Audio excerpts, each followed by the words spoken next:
to the cloud. Ok. Ahora sí, adelante. ¿Vamos ahí? Bárbaro.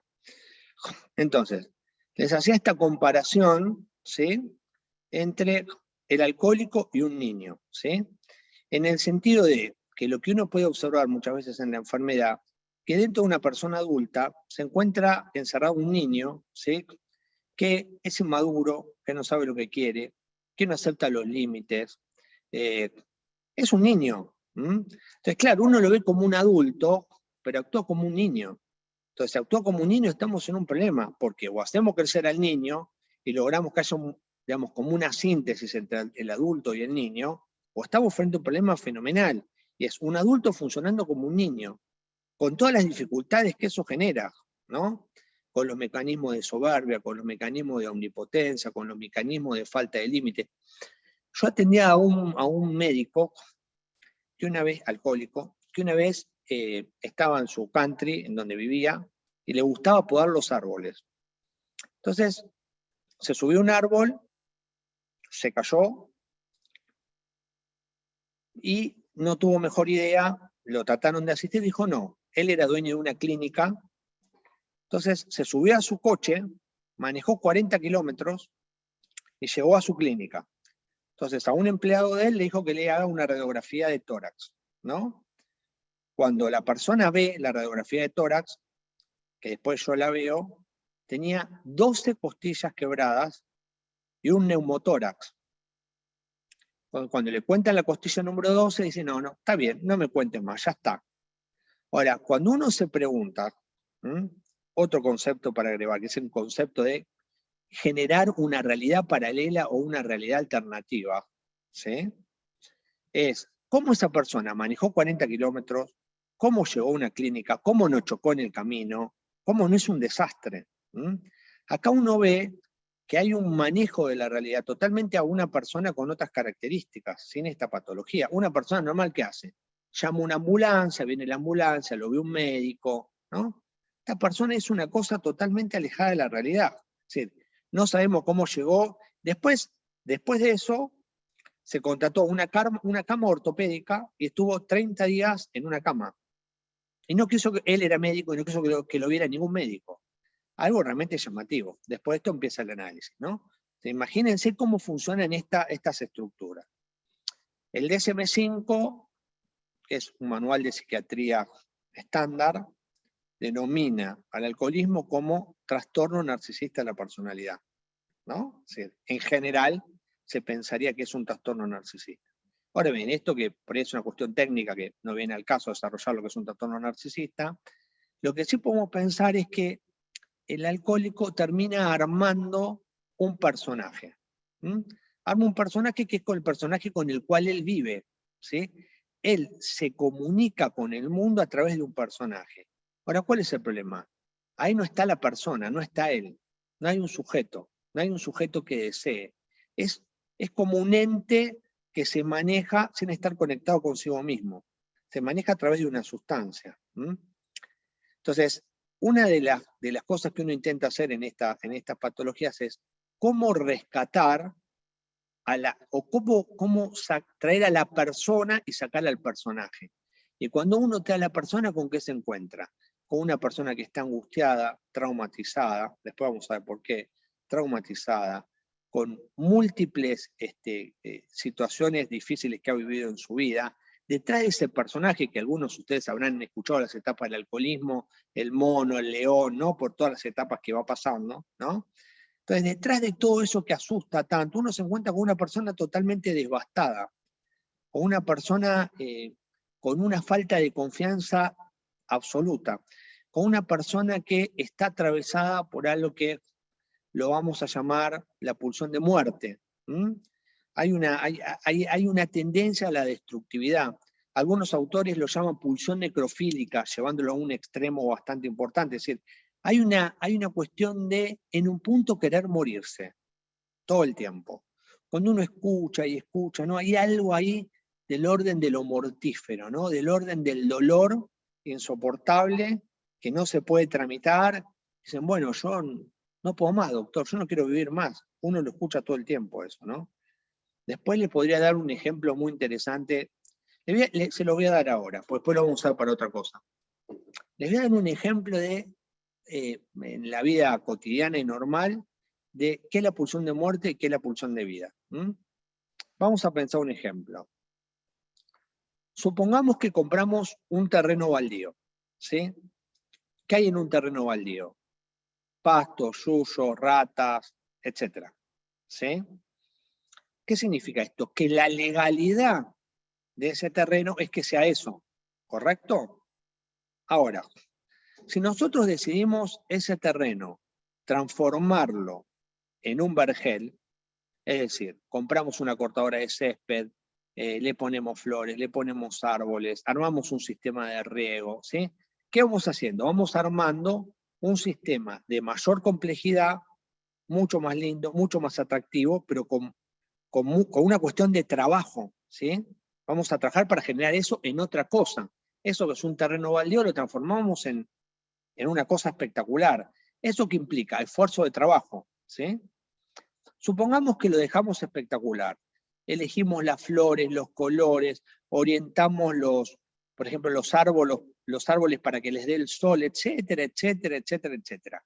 Armamos un sistema muy complejo, ¿no? Pasamos de un sistema muy simple a un sistema complejo. Ahora, pensemos una cosa.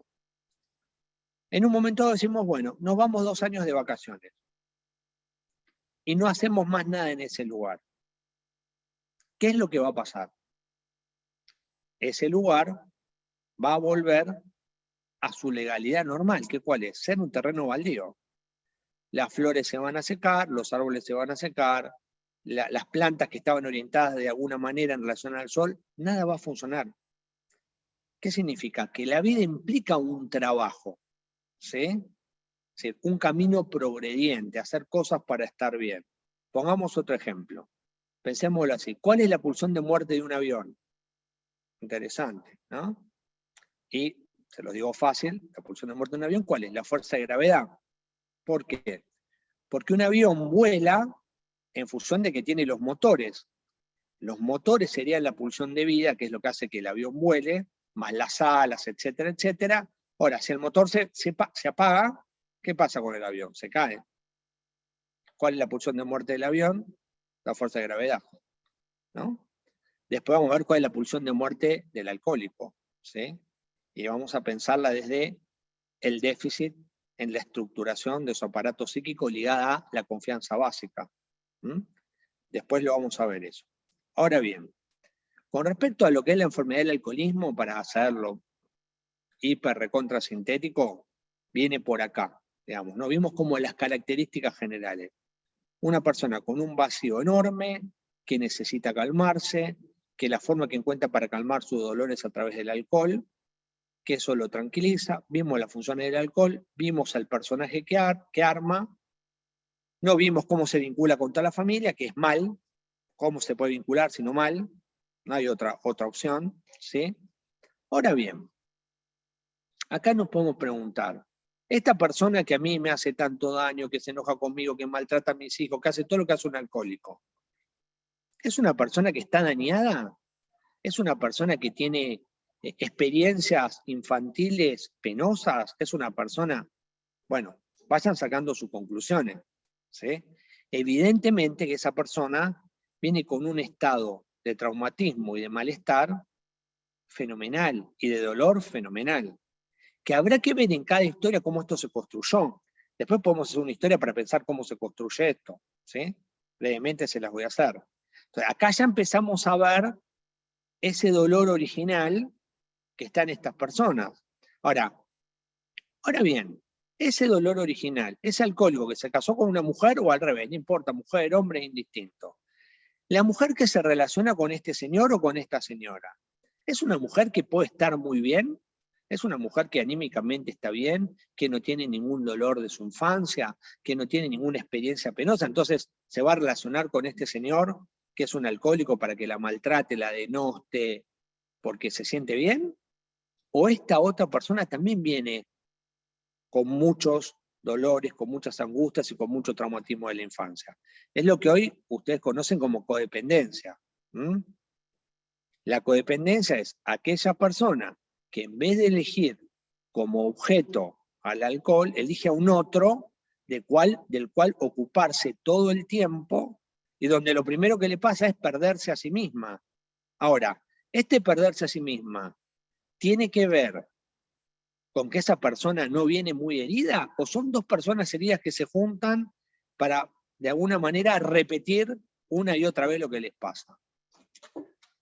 Les voy a leer algunos pequeños testimonios ahora de la mujer, ¿no? O de la esposa del alcohólico, o de quien sea que convive con el alcohólico. Le leí algunos del alcohólico.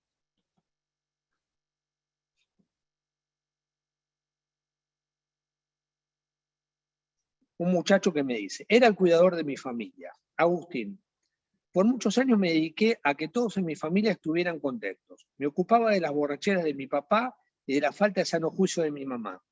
Me transformé en el padre de mi hermana menor. Me ocupaba de sus tareas en la escuela, de sus necesidades afectivas, de protegerla de la locura de mis padres, hasta que un día me di cuenta de que ya no estaba más para mí. Tuve que comenzar un camino hacia mí mismo, que todavía está en proceso. Nunca me había preocupado de mis propias necesidades y deseos. Ya era hora de comenzar. Los otros antes que yo, Andrea. Mis parejas siempre tuvieron problemas de todo tipo, y yo me la pasaba solucionándoselos. Siempre estaba angustiada y preocupada por todos y por todos, pero nunca por mí misma. Fue muy doloroso darme cuenta de esta situación y de lo pobre que era mi autoestima. Nunca valoré mis necesidades. Siempre me ocupaba de lo que le pasaba al otro. Nunca me ocupaba de mis cosas. ¿Quién era yo? ¿Qué quería estudiar? ¿Qué amistades quería elegir? ¿Cuál era el sentido de mi vida? No tenía ni la más mínima idea. Había llegado el momento de concentrarme en mí. Juan, mi madre lo era todo para mí. Siempre estaba pendiente de todo lo que necesitaba y me exigía mucho. Solo pensaba en satisfacer sus necesidades emocionales y escucharla en todas sus insatisfacciones. Me transformé en su paño de lágrimas, en el cual ella volcaba todas sus angustias. Fíjense algo acá, ¿no? Me transformé en su paño de lágrimas. Fíjense qué definición, ¿no? ¿Qué es un paño de lágrimas? Un objeto. Me transformé en un objeto para el goce del otro, en un objeto para que el otro se satisfaga en mí. Por lo tanto, me pierdo en el objeto y en dónde estoy yo. Fíjense cómo un sujeto se puede objetivizar o objetivar, transformar en un objeto, ¿no? Me transformé en el paño de lágrimas donde ella volcaba todas sus angustias. Pero ¿dónde estaba yo? ¿Dónde estaban mis necesidades, mis sentimientos? Lo que quería para mi vida. Me llevó mucho tiempo encontrar quién era y qué es lo que necesitaba para vivir mi propia vida. Recién después de comenzar a trabajar en mi terapia grupal, comencé a ver hacia dónde me quería dirigir.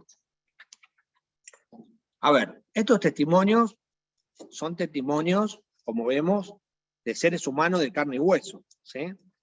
Ahora bien, ¿qué pasa con el familiar? La mujer, el esposo, ¿sí? El familiar, yo siempre digo algo, ¿no? Esta es una formulita que yo inventé de verlo tanto este tema, ¿no? ¿Cómo funciona este esquema? Vamos a pensarlo así. El alcohólico mira la botella. El familiar mira al alcohólico. Los hijos miran para arriba. Conclusión, nadie se mira a sí mismo. Están todos desconectados de sí mismo. Hay algo que falla estructural que tiene que ver con estas heridas, que Freud lo llamó la consumación del ser. Después vamos a ver qué significa la consumación del ser, ¿no? Cómo uno logra consumar su ser, ¿no? Acá fíjense que en todos los casos, el alcohólico mira la botella, la mujer mira al alcohólico, los hijos están totalmente perdidos. Conclusión, están todos perdidos. ¿Cómo puede funcionar eso? Es una cosa tremendamente desestructurante. Hay un médico que también fue etólogo, que ganó, creo que en 1963 ganó el Premio Nobel de Medicina, que se llama Konrad Lorenz, que inventó un término que él lo llamó la inversión de la naturaleza. Él estudió todas las especies animales y comparativamente con el hombre. Y descubrió que el único animal que invertía los roles, por ejemplo, donde un hijo puede ser padre, una madre puede ser hija, era el hombre. En el reino animal eso no pasa. En todas las especies que él estudió eso no pasa. Por ejemplo, no es absolutamente nada común que un hijo de 8 años le vaya a comprar las botellas de alcohol a su padre a un supermercado. Sin embargo, en nuestra especie eso pasa. En el reino animal no pasa. A eso él lo llamó inversión del proceso de la naturaleza. Siempre estuvo muy sorprendido en relación a cómo el hombre podía tener este tipo de conductas de invertir los roles, ¿no? De cómo un hijo puede transformarse en el padre, una madre puede funcionar como una niña y estar todos los roles intercambiados. Ahora bien, ¿qué es lo que pasa en la codependencia? Ustedes lo saben perfectamente. Ustedes tienen un grupo donde trabajan todo el tiempo en primero, segundo, tercer paso, cuarto paso, en todos los pasos trabajan esta cuestión. ¿Cuál es la base de la codependencia? Vamos a llamarlo entre comillas así, la obsesión o la locura por el otro. Esto de no poder salir del otro. Estar atrapada o atrapado en el otro. Estar consustanciado, indiscriminado, inmiccionado en el otro. Hay un concepto lacaniano, no importa, un autor francés, que se llama inmicción de otredad. ¿Qué significa inmicción de otredad? Para que vean este proceso fusional de indiscriminación. Significa lo siguiente, supónganse, vamos a un ejemplo porque si no es inentendible. Aparte es una palabra que viene del inglés, es una traducción media particular. Supongamos que yo les pido a ustedes que me traigan una ensalada de lechuga y tomate. ¿Sí? No, de lechuga. ¿Sí? Ustedes me traen una ensalada de lechuga y tomate. ¿Sí? Entonces yo digo, no, mirá, yo te pido una ensalada de lechuga. Ustedes me podrían decir, bueno, Martín, no hay problema. Saca el tomate, comete la lechuga. ¿Se puede hacer? Se puede hacer. Ahora, si yo les dijera, tráigame un café sin sacarina, sin azúcar, sin nada. Y ustedes me traen un café con 5 cucharadas de azúcar. ¿Cómo separo el azúcar del café? Esto es para llevarse, esto es inmicción de otra, quedar inmiccionado en el otro, atrapado en el otro, en lo que el otro necesita, lo que el otro quiere, vivo a través del otro, veo a través del otro. Lo que el otro necesita para mí está bien. Yo me acuerdo que tenía una chica que cuando la pareja comía fideos, ella le gustaba comer fideos. Como él jugaba al tenis, ella jugaba al tenis. Como él estudiaba arquitectura, ella estudiaba arquitectura. Y cuando yo le preguntaba, ¿a vos te gusta jugar al tenis? No sé, me decía. Yo juego porque Agustín juega. No, está bien. ¿Pero a vos te gusta? Nunca lo pensé. Entonces, ¿por qué no lo empezamos a pensar? En la codependencia, lo que uno ve es esto. Ahora bien, volvemos a nuestro tema de origen. ¿Qué se encuentra en la codependencia? Y acá fíjense qué complicado y qué finito son todos los puntos. ¿Podríamos decir que en la codependencia también hay una falta? ¿Podríamos decir que en la codependencia esa falta se llena a través de un alcohólico o de un sujeto? ¿Podríamos decir que en la codependencia sí hay problemas ligados a la autoestima, a los límites, a cómo me vinculo con el otro, a la falta de autoestima, a las heridas, a lo traumático, a lo no resuelto, a lo no dicho? ¿Sí? El otro no me sirve en última instancia como para llenar mi falta, para estar distraído de mí. Un paciente muy interesante me dijo, hace poco pudo terminar una relación, y me dijo, me quiero tomar, esto ya pasó hace un tiempo atrás, en su momento me dijo, me quiero tomar un año o más de un año para hacer un duelo. Entonces se tomó el tiempo para hacer el duelo de la pareja. Cuando hizo el duelo de la pareja en una estructura codependiente, me dijo, qué increíble lo que a mí me pasó. En ningún momento estaban en juego mis necesidades. Siempre era lo que quería el otro, era el problema del otro. Mi vida estaba llena del otro. ¿Y yo dónde estaba? ¿Y yo qué quería? Y ahí es donde esta persona empezó a poder empezar a conectarse con lo que quería, con su propio deseo, con su misión, con a dónde se dirigía. ¿Mm? Esto que yo le decía del alcohólico, ¿no? El alcohólico no sabe lo que quiere. ¿Te gustan los hombres o las mujeres? No sabe. Muchas veces no sabe. ¿Te gusta ser médico, abogado, carpintero? No sabe. Ahora después vamos a ver con qué tiene que ver esto, ¿sí? Entonces, lo que vemos es que el codependiente, esto se lo dejo para que ustedes lo piensen, no tiene una estructura muy similar a la estructura que tiene el alcohólico, con algunas diferencias, con otros formatos, pero en algún punto no son muy parecidos. Los dos no están llenando una falta, los dos de alguna manera no están buscando compensar ese déficit interno con algo que está afuera. Para pensar, después se lo dejo eso para las preguntas. Pensemos un poco al tema de los hijos. Yo me dediqué a estudiar el tema de los hijos porque, bueno, es una especialización en el exterior y siempre me llamó la atención que los hijos de alcohólicos tenían una propensión 4 veces mayor de ser alcohólicos que los que tenían padres que no eran alcohólicos. En Estados Unidos dicen, tenemos un ejército de 50 millones de hijos de alcohólicos con una probabilidad de más del 80% de ser alcohólicos.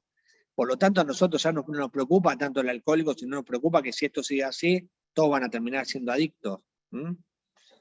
Ahora, ¿qué es lo que yo vi clínicamente en los hijos de alcohólicos? Todos pasan por un mismo lugar, fenomenológica, las características que tienen, ¿no? Hay algo que en todos los casos lo vi y lo veo porque actualmente gran parte de mi clínica pasa por ahí. Todos tienen lo que podemos llamar un trastorno de ansiedad. Todos sufren de ansiedad, de una ansiedad fenomenal. Todos, en todos los casos, ¿sí? Pensemos algo, angustia, ansiedad, depresión, son 3 cosas que van de la mano. ¿Mm? Y son 3 cosas que tienen que ver no solamente con cuestiones, digamos, psicológicas, sino también con cuestiones neurobiológicas y químicas, ¿sí? Hoy pensar que en una patología grave, como algunas personas muy especiales dicen, por ejemplo, no sé, que la psicosis es una enfermedad social, es porque no saben nada, no se pudieron estudiar qué es lo que pasa neuroquímicamente en el cerebro de un paciente con psicosis, digamos, ¿no? O sea, interviene en todas las cuestiones, ¿sí? Cuando una persona tiene ansiedad, la hipófisis funciona de determinada manera, eso provoca una cascada neuroquímica particular, eso genera niveles de oxitocina terrible, de citocina, o sea, pasan un montón de cosas en el cuerpo. Por eso tenemos que tener en cuenta algo que es fundamental. Primero, somos cuerpo. Si no hay cuerpo, ¿sí? Las cosas vienen del cuerpo, no vienen de cualquier lugar, ¿sí? Primero hay un cuerpo y sobre ese cuerpo se va creando todo lo demás, ¿no? Entonces, a veces esto de perder el cuerpo como algo fundamental, cuando a uno le duele mucho algo, no le importa nada, le duele y le duele. Y uno dice, bueno, vamos a pensar que sea este filósofo. No, mirá, me duele el pie, no me hablé porque me siento mal. ¿Mm? Entonces, en todos los hijos se observa lo que yo llamo, lo que hoy se llama TAG, trastorno de ansiedad generalizado. ¿Sí? La ansiedad, en general, puede ir hacia 2 lugares, básicamente, y muy simple, ¿sí? O al cuerpo, todo lo que es las enfermedades psicosomáticas, ¿sí? Generando hoy todo lo que es la parte de la psiconeuroinmunoendocrinología, que se está dedicando mucho a eso, es decir, qué pasa cuando la ansiedad ataca masivamente al cuerpo, ¿sí? O puede ir a la parte ideacional, a las ideas, al pensamiento. Es más, el pensamiento muchas veces también se puede transformar en un objeto adictivo. Si dijimos que no importa cuál sea el objeto, ¿sí? Una idea que se repite, se puede transformar en una cuestión obsesiva, ¿m? Y adictiva, ¿no? Entonces, estos hijos, con lo que hay varios autores que dicen, que lo han estudiado mucho, dicen que ellos presentan lo que se llama el síndrome de corazón de soldado o el síndrome de hipervigilancia. ¿M? Síndrome, en realidad lo que hoy conocemos como panic attack o ataques de pánico, ¿no? Que los ataques de pánico no son ni más ni menos que un trastorno ligado a la angustia. Se empezó a estudiar después de la guerra de Vietnam en soldados que venían de la guerra, ¿sí? Cuando estaban en plena tranquilidad, empezaban a tener lo que en primer momento se lo llamó falso infarto, ¿no? O sea, parecían que tenían un infarto, todos síntomas de infarto, los llamaban, los estudiaban y no tenían un infarto. Entonces, ¿cómo puede ser? En un momento dado dijeron, a estos tipos le pasa otra cosa. Porque era permanente, era un problema que tenían en Estados Unidos que era tremendo. O sea, todos los soldados entraban a clínicas con problemas totales, o sea, todos los cuadros de un infarto, pero no era un infarto, ¿no? Entonces ahí se empezaron a dar cuenta que eso con qué tenía que ver, que tenían trastornos de ansiedad enormes. Los trastornos de ansiedad lo que generan son síntomas muy parecidos, ¿sí? Hipertensión, hipotensión, bradicardia, taquicardia, todo lo que ustedes se puedan imaginar. Creo que hay una tabla de los síntomas, de estos síntomas de ansiedad, que creo que son más o menos 70 síntomas. No se los voy a contar todos porque no tiene sentido. Básicamente el cuerpo reacciona desmedidamente frente a esa cuestión traumática que quedó en otra mitad. Ahora después vamos a ver el concepto de trauma, ¿sí? Entonces, ¿qué pasa en los hijos de alcohólicos? Como en ese hogar altamente desestructurado, nunca se sabe qué esperar, ¿sí?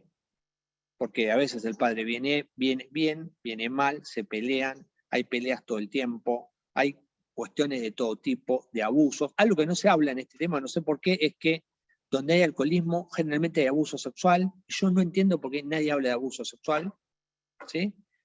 Esto es común en casi todos los casos que yo he visto. Algún tipo de abuso sexual se da en casi todos los casos, pero nadie quiere hablar de esto, no sé por qué, ¿sí? Entonces los hijos funcionan como una especie de soldados, ¿sí?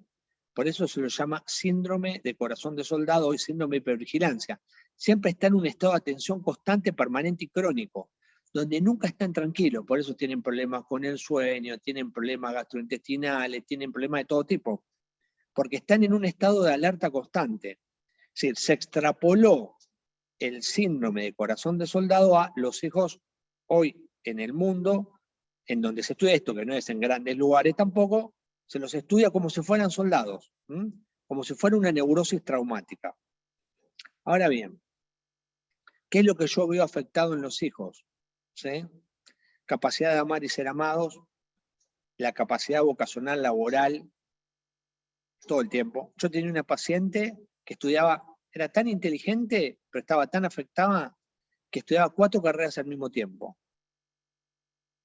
Abogacía, doctorado en inglés, arquitectura y medicina. Una cosa increíble. Sí, esta cuestión de tapar la angustia con cosas, con algo, ¿no?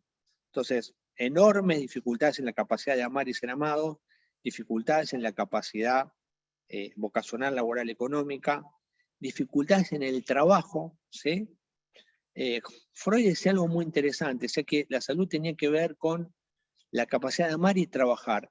Pero yo creo que siempre lo entendieron mal a Freud cuando él hablaba de la capacidad de trabajar, porque uno tiende a pensar al trabajo como, ¿no? El tipo que está en un lugar, le están pegando con un látigo, ¿no? Esta cuestión del trabajo hoy de la sociedad, esta en la que vivimos tan particular, pero no se refería a eso.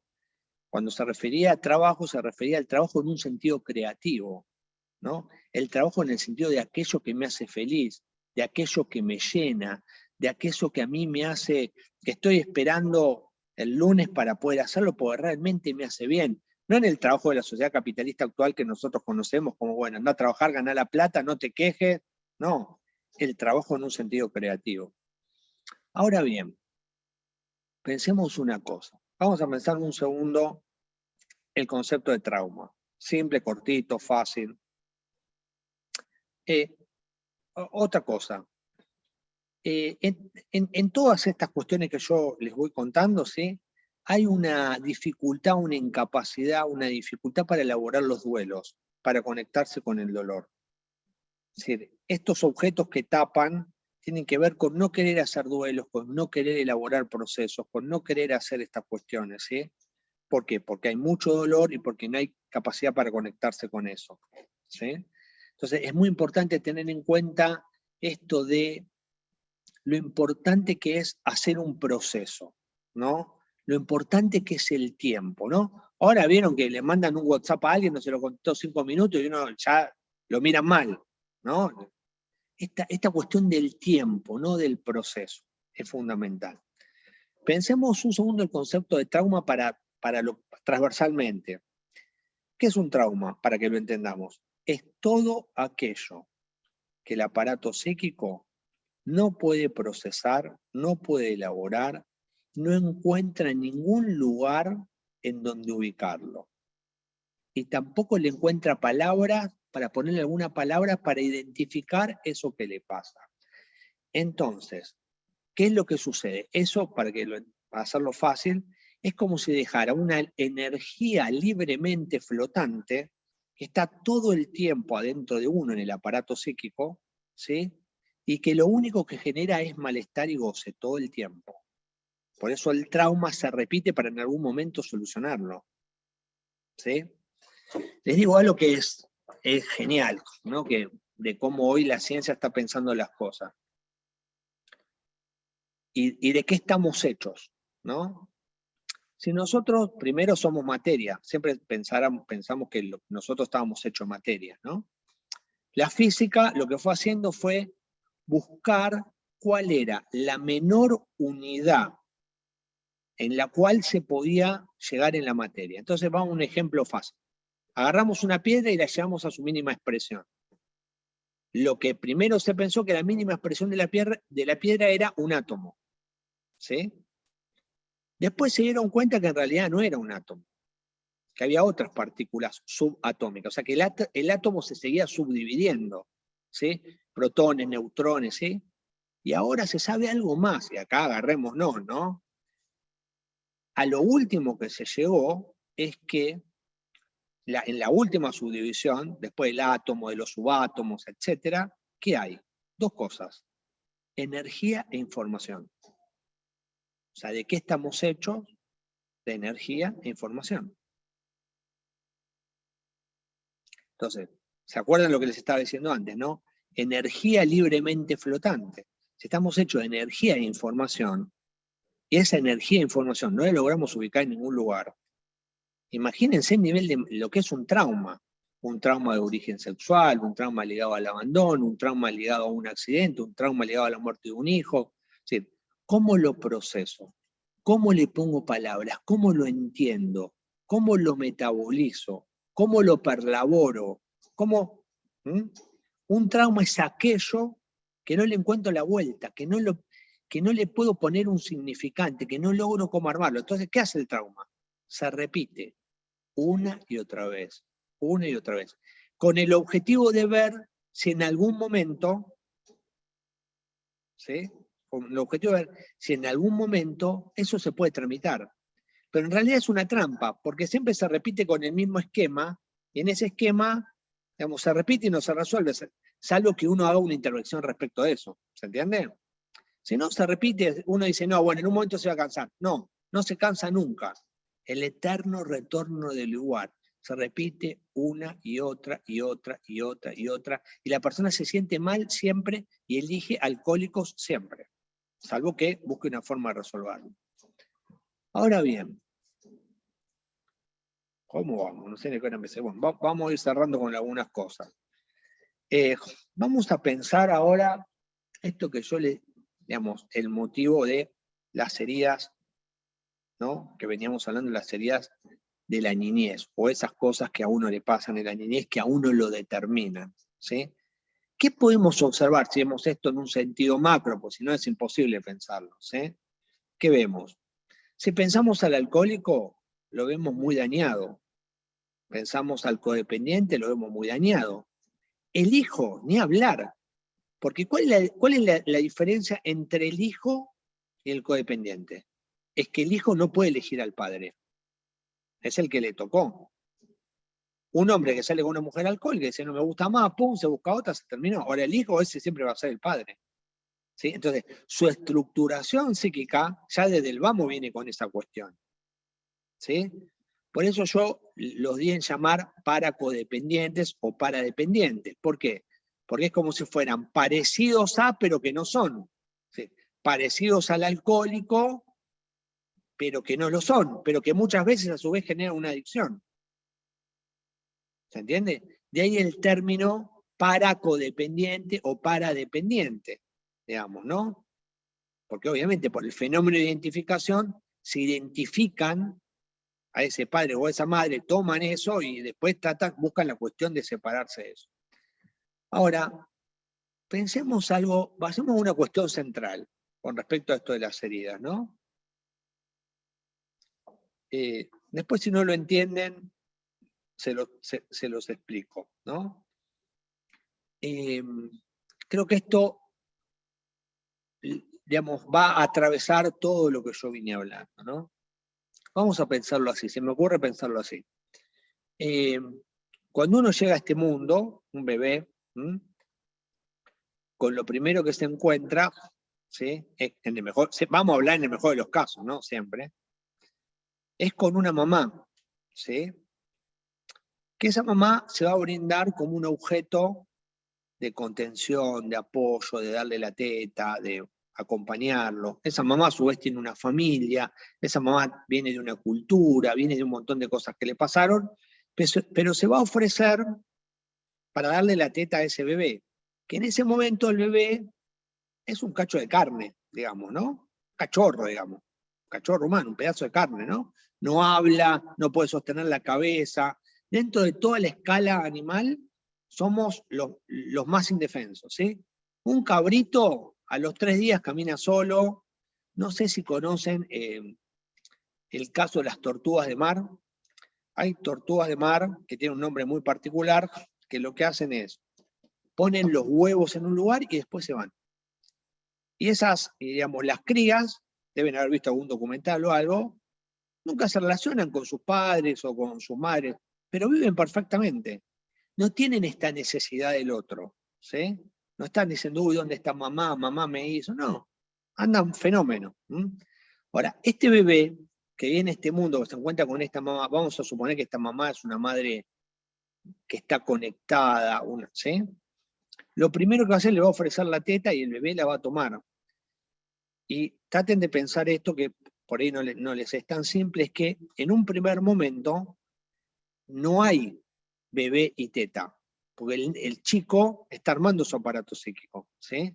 Entonces ahí lo que vamos a llamar una fusión indiscriminada con el otro. El bebé es la teta.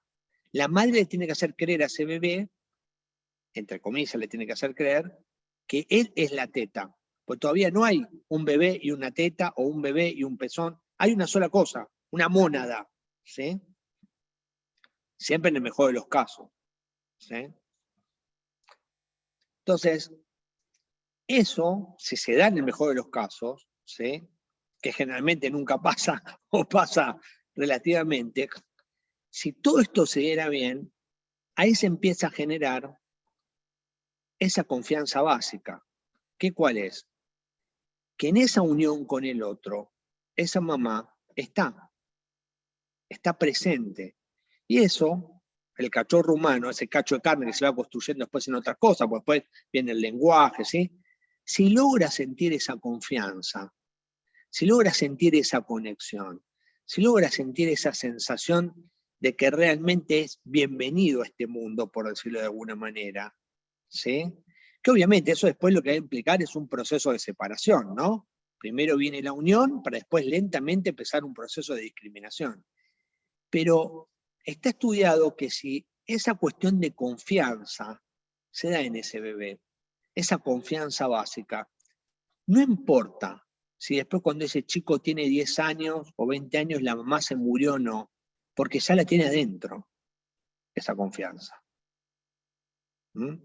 Esa sensación de plenitud, de ese otro que estuvo ahí en todo sentido, desde el ser, ¿sí? Esa confianza, evidentemente al chico le da una sensación de, podríamos decir, de entrada al mundo, de poder entrar al mundo. Ahora, si eso no está, ¿qué pasa? Ahí nos empezamos a encontrar con el tema de las heridas, ya arrancamos ahí. Les voy a contar un caso impresionante. Yo primero me especialicé en niños. Me tocó ver, hace como 30 años, en un hospital, acá en Argentina, que trabajan con niños, que se llama Tobar García. Una madre había abandonado a un niño en la puerta del hospital. Nosotros éramos residentes, lo agarramos al chico, hicimos todo lo que uno cree que tiene que hacer. Lo metimos en una cunita, le intentamos dar alimento, le pusimos suero, hacíamos todo lo que ustedes se puedan imaginar ¿Qué pasaba? El bebé bajaba de peso, bajaba de peso, bajaba de peso, tenía problemas respiratorios, cada vez peor, cada vez peor, cada vez peor. Le poníamos, hacemos todo lo que una persona humanamente puede hacer, y ustedes se pueden imaginar todo. El bebé cada vez peor.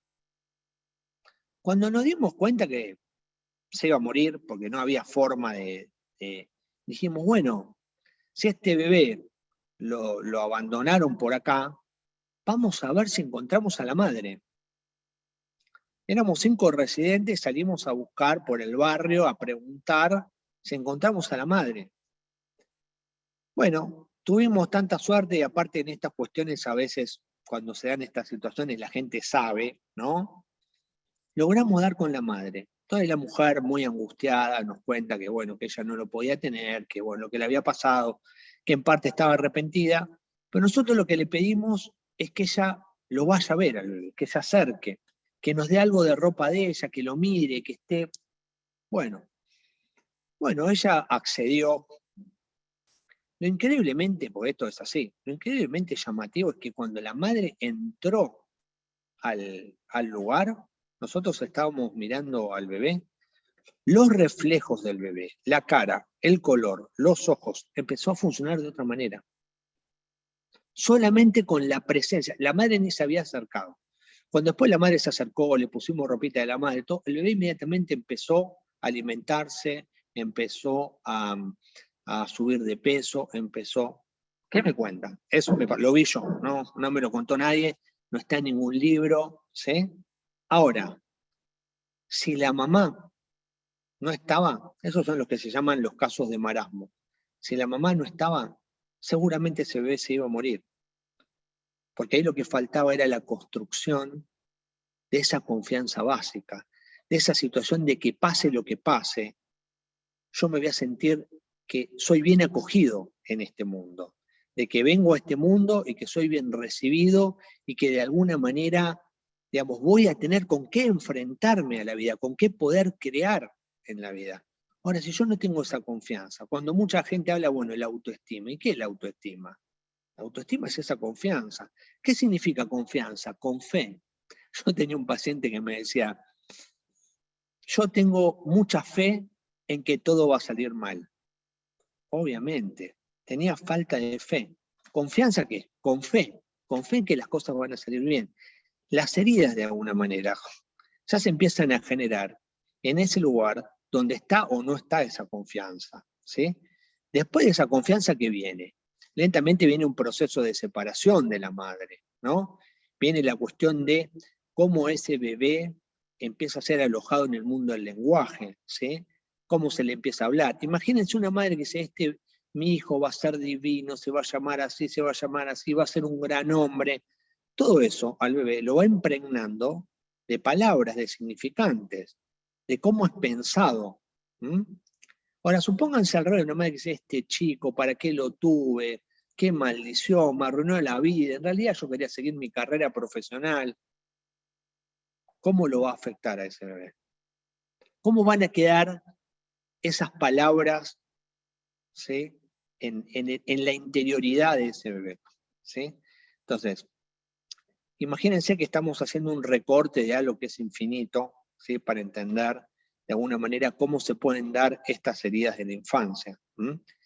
Si yo vengo de un otro, si yo vengo inmiccionado en un otro, cómo ese otro me mire, cómo ese otro me trate, cómo ese otro me huela, cómo ese otro, es como yo me voy a ir armando. Vamos a un ejemplo.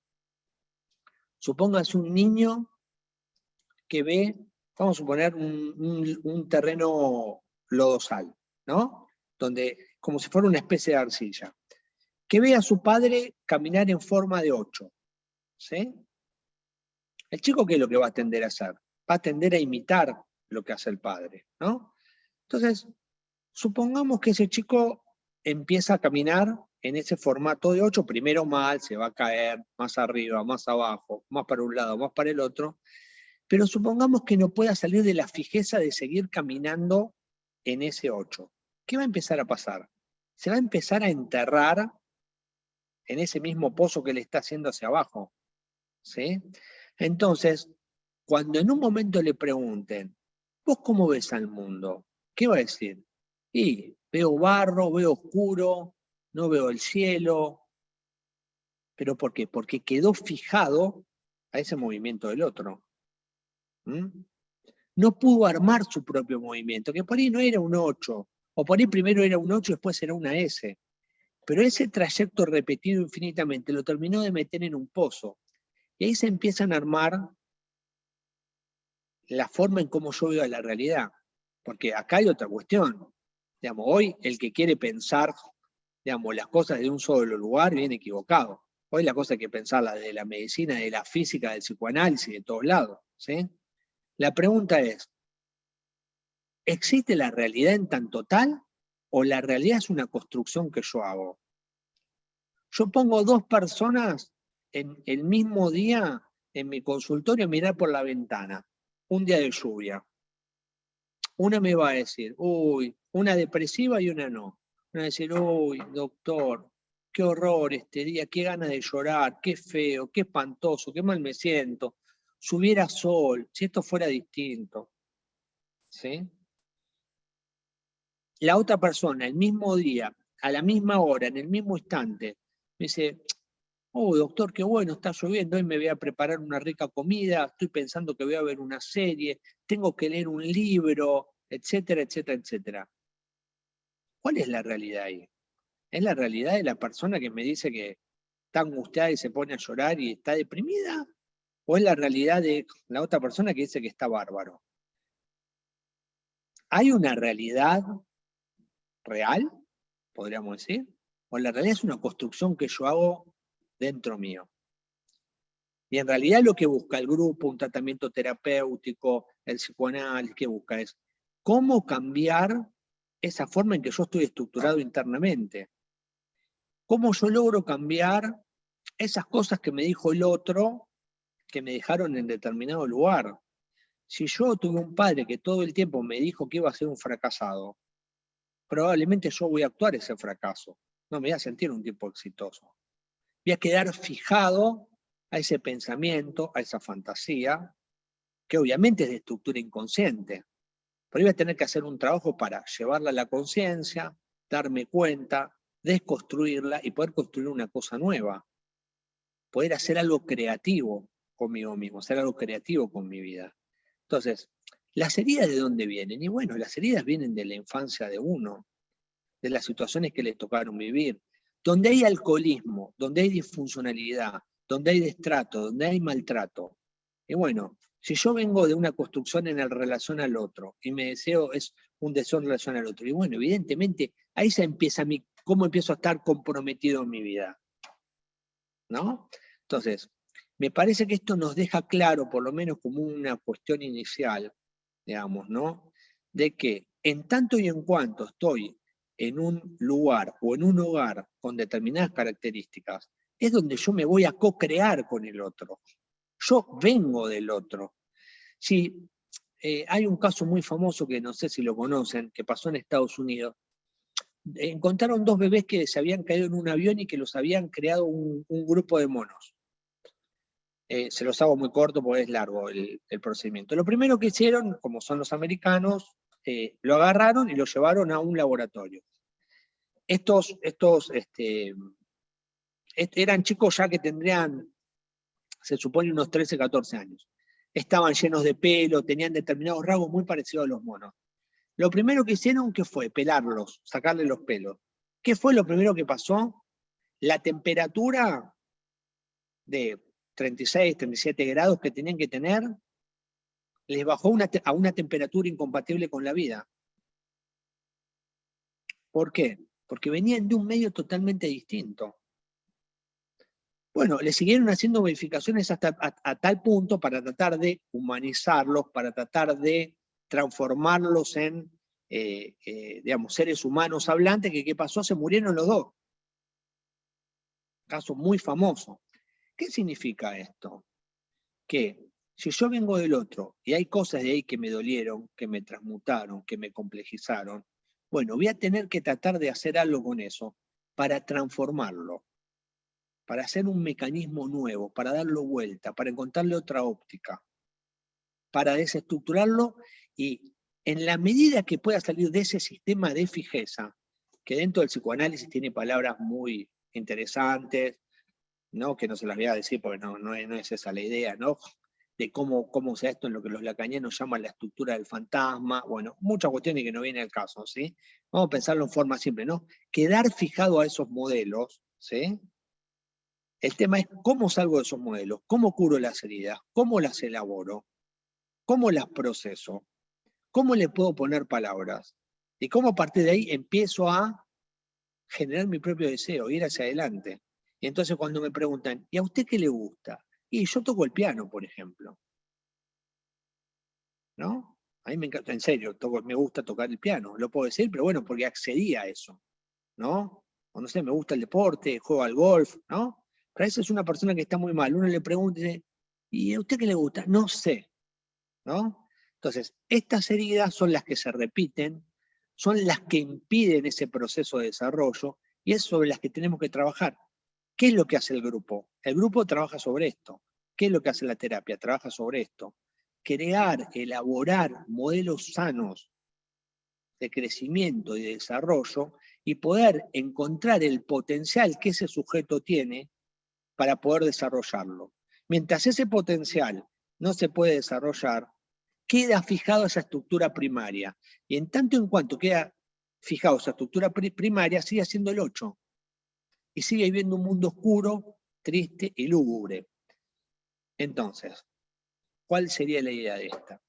A mí me gusta mucho la filosofía. Hay un filósofo muy antiguo, siglo XIV, imagínense, que se llamaba Lin Yutang, que escribió un libro alucinante, se lo recomiendo, un poquito largo y difícil, pero está bueno, que se llama La importancia de vivir, que sería cómo transformar este proceso autodestructivo, esta pulsión de muerte, esta tendencia a la destructividad, al dolor, al malestar, en lo que algunos autores llaman la biofilia. ¿Qué es la biofilia? Es el amor a la vida, el amor a la creatividad, el amor a lo nuevo, el curar las heridas. Todas las heridas se pueden curar, salvo cosas extremas, estamos hablando, ¿no? Entonces, ¿cuál es la idea? Salir de lo tanático, de lo necrofílico, de lo que se repite todo el tiempo, ¿no? Y un día decir, uy, me estoy relacionando con un hombre que me llevo bien, que me trata bien, que me quiere, que es bueno, que no me dice que soy inservible, ¿no? Ahora, bueno, eso implica un trabajo, un proceso muy arduo, ¿no? Hoy hay mucho de esto, lo resolvemos en 5 minutos, para mí no funciona, les cuento, honestamente a mí no me funcionó, no sé a ustedes, a mí no me funciona esto, en 5 minutos lo arreglamos, lo atamos con alambre, no funciona. Por eso el programa que ustedes tienen, que para mí es magistral, habla de una llovizna. El primer paso habla de la impotencia frente a la enfermedad. El segundo paso habla de un poder superior que me devuelva el sano juicio. El tercer paso me habla de confiar en ese poder superior, ya sea el grupo. El cuarto paso me habla de ver mis defectos de carácter. Para mí el cuarto paso está asociado a lo que es un proceso analítico profundo. Yo siempre digo que el grupo para mí trabaja en un sentido más de la conciencia, más preconsciente, más cognitivo, y el psicoanálisis trabaja en una cuestión más profunda. Cuarto paso, defectos de carácter. ¿Sí? Paso 11, mediante la oración y la meditación buscamos un mejor contacto con este poder superior. Reparamos, no sé si es el 9º, reparar el mal que causamos si eso fuera posible. Entonces, ¿eso con qué tiene que ver? Eso tiene que ver con salir de este modelo, de esta fijación, de esta mala estructuración en relación al otro, y armar una estructuración nueva que me lleve a un proceso de bienestar, como hablan ustedes de serenidad, de paz interior. Y si lo vemos, si empezamos o si terminamos como empezamos, a generar esa confianza básica que nunca estuvo, o que estuvo en un 20%, en un 30%. Por lo tanto, no me alcanzó después. Después el 70% lo compensé con alcohol, o lo compensé con un hombre alcohólico, o lo compensé con lo que fuera. Entonces, para terminar, después los dejo que me pregunten, si no vamos a estar, ¿sí? Es esto que decía Lin Yutan, la importancia de vivir, conectarse con la importancia de vivir, con el milagro de estar vivo, la chispa divina, eso que uno dice, somos un planetita en el medio de la nada. ¿Cómo estamos acá? No sé, pero es muy valioso. Bueno, gracias por escucharme. Muchísimas gracias, doctor Miceta, por su excelente ponencia sobre el tema. A continuación le daremos